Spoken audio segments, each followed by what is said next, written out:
David, thank you so much for having this conversation and taking the time. We talk a lot and hear a lot about young men and the wrong things that they do, but do we talk enough about what they actually need, and do we provide enough of what they actually need? I suspect not.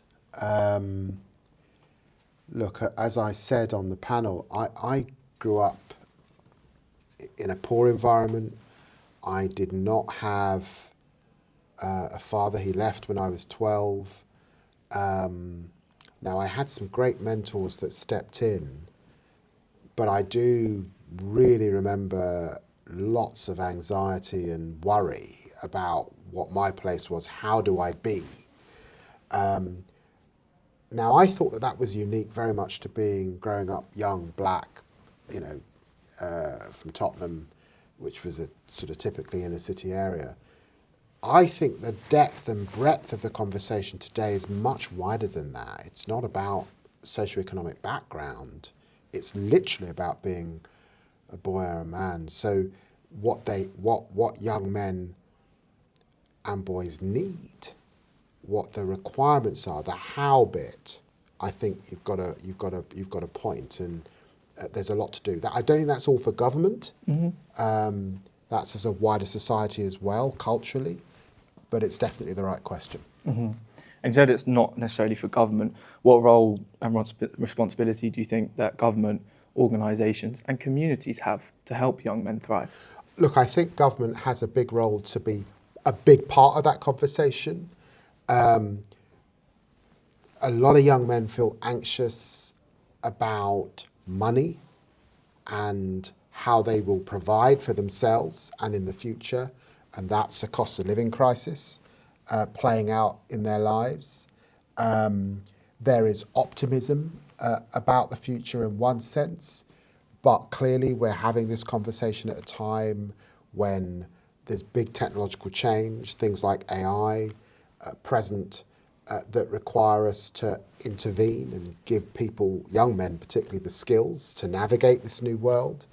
And we're also living through a period where austerity has meant that basic things like youth services were closed, local authorities were starved of funds, and obviously we are seeking to deal with that, and certainly my colleague Lisa Nandy in the Department for Culture, Media and Sport is doing a lot around youth services and opportunities for young people wherever they are in the country.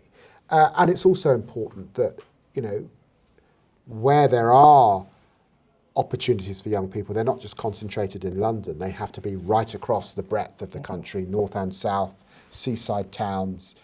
We want all young men to have access to those possibilities. Mm-hmm. And you mentioned a few things there about communities, about schools and what they can provide. If you could change one thing that would instantly improve the lives of young men, what would that be? I think it's about healthy role modelling in every sense. And I think we all know that the so-called Manosphere has got too much unhealthy role modelling going on at the moment. So that's what I would change. Mm-hmm. And it kind of relates to role models and positive role models. How important is it to make sure that we have those as well? We talk about father figures and things like that. How important are those people? And being given the opportunity to step up, we talked about fatherhood and things like that. How important is that for people? I've always believed that we have to support fathers, and actually that's not just fathers who become a father at 34, it's young fathers as well. And I say that because obviously growing up without a father, that's always been very important to me.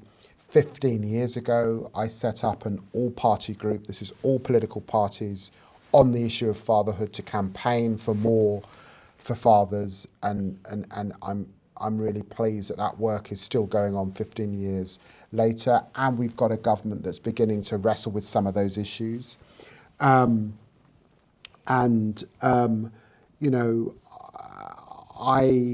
would say that in so many ways, when it comes back to role modelling, recognising that not all young men will have a father, either because of bereavement, separation, or whatever, it's also creating a society in which they are all of our sons.